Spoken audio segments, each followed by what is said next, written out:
Apply ಮಾಡಿ ಬೇಕಾದ್ರೆ ನಾನು ಏನ್ ಹೇಳಿದೀನಿ 20 ಮಿನಿಟ್ಸ್ ಇಲ್ಲ ಅಂದ್ರೆ ಒಂದು 25 ಮಿನಿಟ್ಸ್ ಬಿಡಿ ಅಂತ ಹೇಳಿದೀನಿ. ಆಗತ್ತಲ್ವಾ?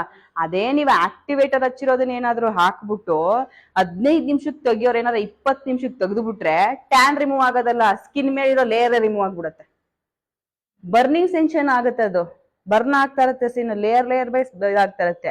ಇವ್ರಿಗೆ ಯಾಕೆ ಹಾಕ್ತಿವಿ ಅಂದ್ರೆ ಇವ್ರಿಗೆ ಸ್ಕಿನ್ ಮೇಲ್ಗಡೆ ಜಾಸ್ತಿ ದುಪ್ಪಟ್ಟು ತುಂಬಾ ಡೀಪ್ ಆಗಿದೆ ಟ್ಯಾನ್ ಮೀನ್ಸ್ ಏನು, ಹಾರ್ಮೋನ್ ಇಂಬ್ಯಾಲೆನ್ಸ್ ಇಂದ ಆಗಿರೋದು. ಅದನ್ನ ಬೇಕಾದ್ರೆ ನಾವು ಸ್ವಲ್ಪ ಡಲ್ ಮಾಡ್ಲಿಕ್ಕೆ ಏನ್ ಮಾಡ್ತೀವಿ, ಒಂದು 15 ಮಿನಿಟ್ಸ್ ಕೊಡ್ತೀವಿ ಅಷ್ಟೇನೆ. 15 ಮಿನಿಟ್ ಮೇಲೆ ಕೊಡಲ್ಲ. ಯಾಕೆ ಅಂತಂದ್ರೆ ಆ ಹುಡುಗಿ ಇನ್ನು 20 ಇಯರ್ಸ್ ಓಲ್ಡ್. ಸೊ ಸ್ಕಿನ್ ಏನಿದೆ ಇನ್ನು ಸಾಫ್ಟ್ ಇದೆ ಲೇಯರ್, ನಮ್ ತರ ಏನು ಹೊರಟು ಆಗಿಲ್ಲ. ಸೊ ಹಂಗಾಗಿ ಅವ್ರಿಗೆ 15 ಮಿನಿಟ್ಸ್ ಸಾಕು. 15 ಮಿನಿಟ್ಸ್ ಮೇಲೆ ನೀವೇನಾದ್ರು ಆಕ್ಟಿವೇಟರ್ ಹಾಕಿರೋ ಬ್ಲೀಚ್ ನ ಅದ್ರ ಮೇಲೆ ಬಿಟ್ಟು ಅಂತಂದ್ರೆ ಆ ಟ್ಯಾನ್ ಇನ್ನು ರಂಗಾಗತ್ತೆ. ಅದೇನಾಗಿದೆ ಅಲ್ಲ ಬ್ಲ್ಯಾಕ್, ಇನ್ನು ಬ್ಲ್ಯಾಕ್ ಜಾಸ್ತಿ ಆಗುತ್ತೆ, ಯಾಕಂದ್ರೆ ಬರ್ನ್ ಆಗತ್ತಲ್ಲ ಸ್ಕಿನ್. ಅದಕ್ಕಿಂತ ಮಾಡ್ಬೇಕು, ಇಲ್ಲ ಅಂದ್ರೆ ಬೇಡ, ಡಿಟ್ಯಾನೇ ಸಾಕು. ಬ್ಲೀಚ್ ನಾನು ಫಸ್ಟ್ ಬರ್ಸಿದ್ ಏನ್